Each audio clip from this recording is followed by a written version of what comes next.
Good morning students. संधारित्र तथा परावैद्युत के चैप्टर में आज हम लोग पढ़ेंगे संधारित्रों का संयोजन। तो इसको हम कैसे संयोजित करते हैं, पूर्व में आप पढ़ चुके होंगे कि दो प्रतिरोध या दो से अधिक प्रतिरोधों को हम किस प्रकार संयोजित करते हैं। तो उनको या तो हम श्रेणी क्रम में करते हैं या समांतर क्रम में या मिक्स। ठीक उसी प्रकार से हम यहाँ पे संधारित्रों का संयोजन भी पढ़ेंगे। तो वांछित धारिता, आइए देखते हैं इसको। वांछित धारिता प्राप्त करने के लिए दो या अधिक संधारित्रों को दो प्रकार से जोड़ा जा सकता है। पहला श्रेणी क्रम में, सीरीज जिसको हम कहते हैं इन सीरीज।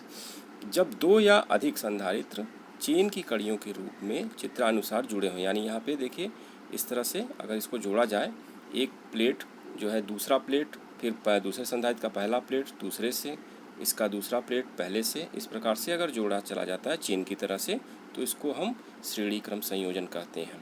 इस संयोजन में प्रत्येक संधारित्र पर आवेश की मात्रा समान होती है। जिस प्रकार से हम श्रेणी क्रम में प्रतिरोध जोड़ते थे तो उसमें क्या समान होती थी? विद्युत धारा। ठीक उसी प्रकार यहाँ पे आवेश की मात्रा समान होती है।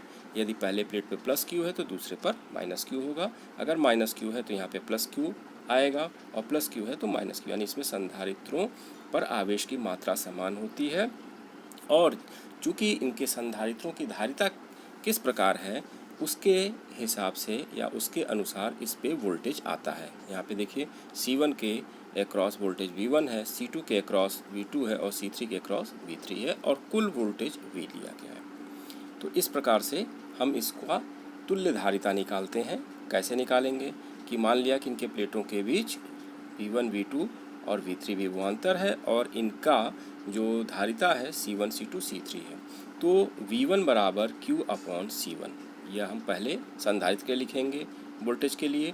दूसरे के लिए V2 equal to Q upon C2 तथा V3 equal to Q upon C3। फिर चूँकि कुल वोल्टेज V के बराबर है तो इसको हम लिख सकते हैं कि V बराबर V1 plus V2 plus V3, और इसका मान रखने पर Q upon C1 plus Q upon C2 plus Q upon C3 मान लिया समीकरण नंबर 1 है। अब यदि AB के बीच संयोजन के स्थान पर एक अकेला संधारित्र Q आवेश देने पर प्लेटों के बीच विभवांतर भी हो, यानी कि अगर कोई तुल्य संधारित्र एक हम रखते हैं तो जिस पर Q आवेश देने पर प्लेटों के बीच विभवांतर भी हो, तो हम उससे तुलना करेंगे तो वह उसके यानी उसकी धारिता तुल्य संधारित्र के बराबर होगा, यानी कि उसकी जो तुल्य धारिता होगी कुल संधारित्रों की तुल्य धारिता के बराबर होगी। तो यदि इसकी धारिता C है तो हम लिख सकते हैं V is equal to Q upon C, समीकरण नंबर 2 मान लिया। दोनों को तुलना करेंगे तो दोनों को तुलना करने पर हम पाएंगे कि Q upon C equal to Q upon C1 plus Q upon C2 plus Q upon C3। Q common लेके हम काट देंगे दोनों साइड से, तो हमको मिलेगा 1 upon C equal to 1 upon C1 plus 1 upon C2 plus 1 upon C3। तो आप देख रहे हैं कि तुल्य धारिता व्युत्क्रम की तुल्य धारिता का व्युत्क्रम अलग अलग धारिताओं के व्युत्क्रमों के योग के बराबर होता है। यह संयोजन में तुल्य धारिता का मान संयोजन से जुड़े सबसे कम धारिता के संधारित्र से भी कम होता है। तो इस प्रकार से यह श्रेणी क्रम में जब हम संधारित्र जोड़ते हैं तो इस तरह से हम तुल्य धारिता निकालते हैं। यह ठीक ये जो है प्रतिरोधों का व्युत्क्रम की तरीके से जो प्रतिरोध में हम तुल्य प्रतिरोध निकालते हैं उसका उल्टा है। अब आइए समांतर क्रम में। तो समांतर क्रम में यदि दो या अधिक संधारित्र इस प्रकार से जोड़े जाएं, यहाँ पे देखिए किस तरह से एक दूसरे तथा एक बिंदु से पहली प्लेट सारी जुड़ी है और दूसरे बिंदु से दूसरी सारी प्लेटें जुड़ी हैं, तो इसको हम समांतर क्रम कह सकते हैं। इस संयोजन में प्रत्येक संधारित्र की प्लेटों के बीच विभवांतर समान होता है। यहाँ पे देखिए चूँकि ये दो बिंदु समान बिंदुओं से जुड़ा हुआ है तो यहाँ पे क्या होगा, इनका विभवांतर समान होगा। इसमें इस बार आवेशों की मात्रा भिन्न भिन्न होगी। C1 पे मान लिया Q1 है और C2 पे Q2 है, C3 पे Q3 है। तो पहले प्लेट पे अगर प्लस Q1 होगा तो दूसरे पर माइनस Q1 होगा। अब इसको जो है हम तुल्य धारिता कैसे निकालेंगे, तो Q1 बराबर C1V माना, यहाँ पे देखिए Q1 बराबर C1V, Q बराबर CV वाले फार्मूले से, Q2 बराबर C2V तथा Q3 बराबर C3V। तब संयोजन पर कुल आवेश की मात्रा क्या होगी Q बराबर Q1 plus Q2 plus Q3। तो C1V plus C2V plus C3V। यहाँ पे देखिए V कॉमन है तो V कॉमन ले लिया गया। अब V से हम भाग देंगे तो इधर लेफ्ट साइड में हो जाएगा Q upon V equal to C1 plus C2 plus C3। तो Q upon V equal to C लिखें, या कोई हम ऐसा संधारित्र लें जिसकी तुल्य धारिता इन सभी संधारित्रों की धारिता के बराबर यानी C के बराबर हो, यानी C1 plus C2 plus C3, यानी जो ये तीन हम संधारित्र लिए हैं इनकी कुल धारिता उस संधारित्र की धारिता के बराबर है। तो उस पर यदि Q आवेश दिया जाए तो क्या होगा, वह Q इक्वल टू CV के बराबर होगा, क्योंकि C उसकी धारिता हमने मान रखी है और V वोल्टेज है। अब इन दोनों की तुलना करने पर हम लिखेंगे CV equal to V C1 plus C2 plus C3, V और V कट जाएगा तो C बराबर C1 plus C2 plus C3। तो या तो आप इस तरह से कर सकते हैं, या आप V से भाग देंगे तो Q upon V equal to C1 plus C2 plus C3, और मान लिया कि जो तुल्य धारिता है वह Q अपॉन V C के बराबर है, तब भी ये लिखा जा सकता है। तो यहाँ पे हमको प्राप्त हुआ C बराबर C1 plus C2 plus C3, यानी कि समांतर क्रम में तुल्य धारिता जुड़े संधारित्रों की अलग अलग धारिताओं के योग के बराबर होती है। अब यहाँ पे देखिए समांतर क्रम में जो हमको मिल रहा है वो प्रतिरोधों के श्रेणी क्रम की तरीके से मिल रहा है, तो इस प्रकार से आप याद रख सकते हैं। तो आवेशित संधारित्र की स्थितिज ऊर्जा, स्थितिज ऊर्जा को हम कैसे निकालेंगे, तो संधारित्र को आवेशित करने में किया गया कार्य उसकी प्लेटों के मध्य वैद्युत ऊर्जा के रूप में संचित हो जाता है। यह आवेशित संधारित्र की स्थितिज ऊर्जा होती है। अब यदि C धारिता के संधारित्र को आवेशित करते समय किसी क्षण उसकी प्लेटों पर आवेश Q डैश तथा विभवांतर V डैश हो तो हम लिख सकते हैं V डैश बराबर Q डैश अपॉन C। अब यदि सूक्ष्म आवेश dq देने पर किया गया कार्य dw बराबर V डैश dq हो तो यहाँ पे V डैश का मान रखेंगे Q dash upon C into dq। यह सूक्ष्म आवेश देने पर किया गया कार्य है। अब 0 से Q तक आवेश देने में किया गया कार्य कितना होगा, तो कुल कार्य को हम क्या करेंगे 0 टू Q dw को इंटीग्रेट करेंगे, तो W बराबर हो जाएगा 0 टू Q dw। यहाँ पे dw का देखिए ऊपर यहाँ से मान रखेंगे, तो क्या है Q dash upon C into dq, तो 1 अपॉन C बाहर चला गया, Q डैश अंदर है, और यहाँ पे Q डैश का मान जब हम इंटीग्रेट करेंगे तो ये हो जाएगा Q डैश स्क्वायर अपॉन 2 0 से Q।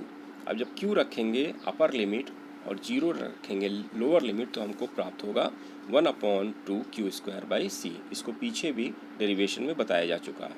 अतः संधारित्र की स्थितिज ऊर्जा half Q square upon C होगी, लेकिन चूंकि Q बराबर CV है तो हम यहाँ पे इसको दो रूपों में लिख सकते हैं।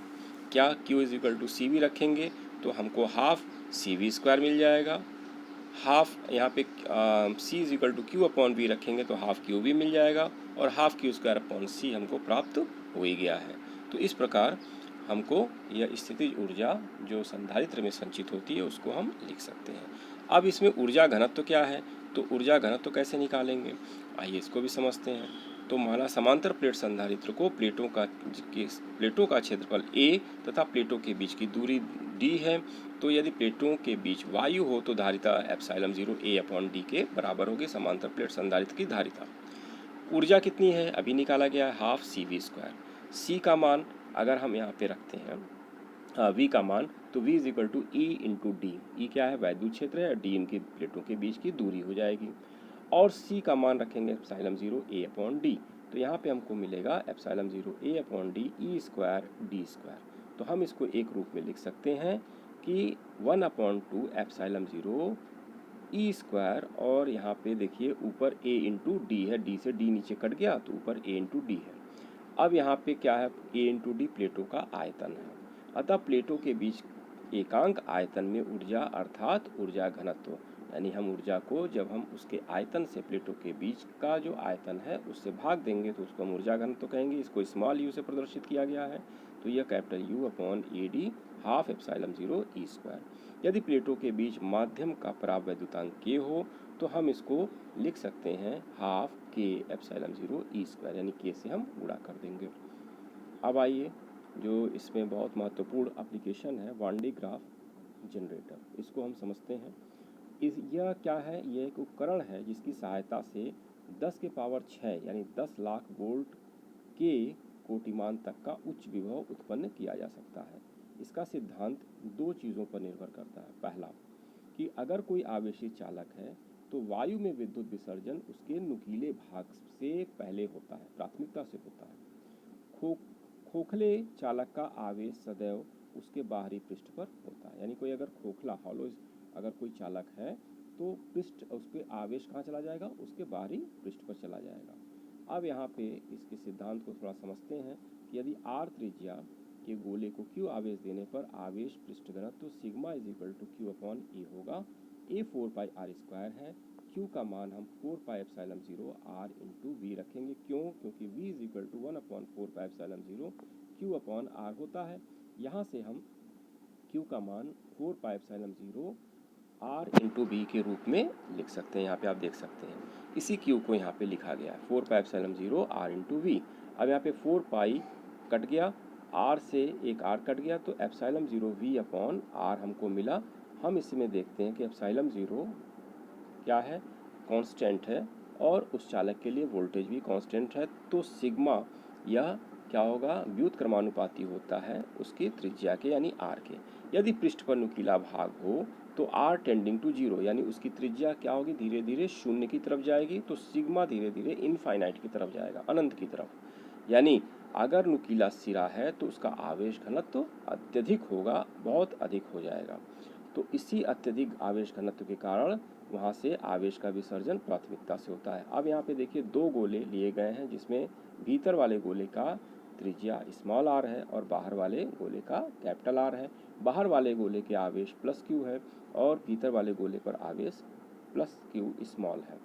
अब यहाँ पे VA यानी A का भी विभवांतर, गोले A पर भी विभवांतर कितना होगा, इसके लिए हम इस 1 upon 4 pi epsilon 0 q upon small r लेंगे और 1 upon 4 pi epsilon 0 capital Q by R लेंगे। यह गोले A के लिए है अगर हम उस आवेश को उसके केंद्र पर संचित मानते हैं। एवं VB यानी B गोले पर जो आवेश होगा 1 upon 4 pi epsilon 0 capital Q by capital R, इसका भी लेंगे, और 1 upon 4 pi epsilon 0 Q by R इस अंदर वाले गोले का भी आवेश लेंगे, यानी 1 upon 4 pi epsilon 0 Q plus Q upon R, यह बाहरी गोले का होगा। अब VA माइनस VB अगर हम निकालते हैं तो VA माइनस VB यानी दोनों के बीच का भी विभवांतर, तो हमको मिलेगा 1 upon 4 pi epsilon 0 Q 1 upon R minus 1 upon R। यहाँ से आप देख सकते हैं चूंकि R बड़ा है तो VA is greater than VB होगा, तथा इन्हें जोड़ने पर आवेश सदैव A से B की ओर होगा, चाहे बाहरी गोले पर कितना भी आवेश क्यों न हो, क्योंकि आवेश सदैव A से B की तरफ प्रवाहित होगा, क्योंकि यहाँ पे A का जो वोल्टेज है वो बाहरी गोले B से ज़्यादा है, विभव उसका ज़्यादा है। अब आइए यहाँ पे समझते हैं इसकी रचना क्या है। इसमें धातु का एक बड़ा गोला S, यहाँ पे देखिए विद्युत रोधी स्तंभों A और B, यहाँ पे विद्युत रोधी स्तंभ है A और B पर टिका होता है सिल्क की पतली डोरी घिरनियों P1 व P2 पर। यहाँ पे देखिए P1 है नीचे और ऊपर P2 है, इस पर चलाई जाती है। कंघा C1 यहाँ पे उच्च विभव वाले उद्दिष्ट वैद्युत स्रोत से तथा कंघा C2 गोले S की भीतरी सतह से जुड़ा होता है, यहाँ पे भीतरी सतह से जुड़ा हुआ है। अब कार्यविधि क्या होगा कि जब कंघा C1 को उच्च विभव दिया जाता है तो उसके नुकीले सिरों पर के समीप की वायु जो है आयनित हो जाती है, तथा प्रतिकर्षण के कारण यानी जब आवेशित होगा तो वो प्रतिकर्षण करेगा, और प्रतिकर्षण के कारण वह आवेश सिल्क की डोरी पर चला जाता है, और इस चूँकि घिरनी घूम रही है तो वह क्या होगा, आवेश ऊपर की तरफ जाएगा जो यहाँ C1 से कांटेक्ट में आएगा, और C1 क्या करेगा, उसको बाहरी गोले के बाहरी तल पर भेज देगा। तो इस प्रकार यहाँ पे देखिए लिखा भी हुआ है, ऊपर जाता हुआ धनावेश कंघे C2 द्वारा आकर्षित करके गोले S तक पहुँचाया जाता है, जो गोले के बाहरी पृष्ठ पर स्थानांतरित हो जाता है तथा गोले का विभव बढ़ता जाता है, क्रमशः बढ़ता जाता है। गोले से आवेश का क्षरण रोकने के लिए इसे उच्च दाब पर वायु से भरे टैंक में रखा जाता है, यानी हाई प्रेशर टैंक में इसको रखा जाता है जिससे कि आवेश का क्षरण न हो, तथा उसको हम पृथ्वी से संबंधित रखते हैं। वान डे ग्राफ जनित्र धनावेशित कणों को उच्च वेग तक त्वरित करने के लिए प्रयुक्त होता है। यह इसका उपयोग हो गया। संधारित्रों का उपयोग है, जिसको लिखा गया आवेश का संचय करने में, विद्युत ऊर्जा का संचय करने में, विद्युत उपकरणों जैसे मोटर, पंखे आदि में, इलेक्ट्रॉनिक परिपथों में। इस प्रकार यह चैप्टर खत्म हुआ। अब इस पे कुछ हम लोग न्यूमेरिकल करेंगे, तो आप इसको तैयार कर लेंगे। धन्यवाद।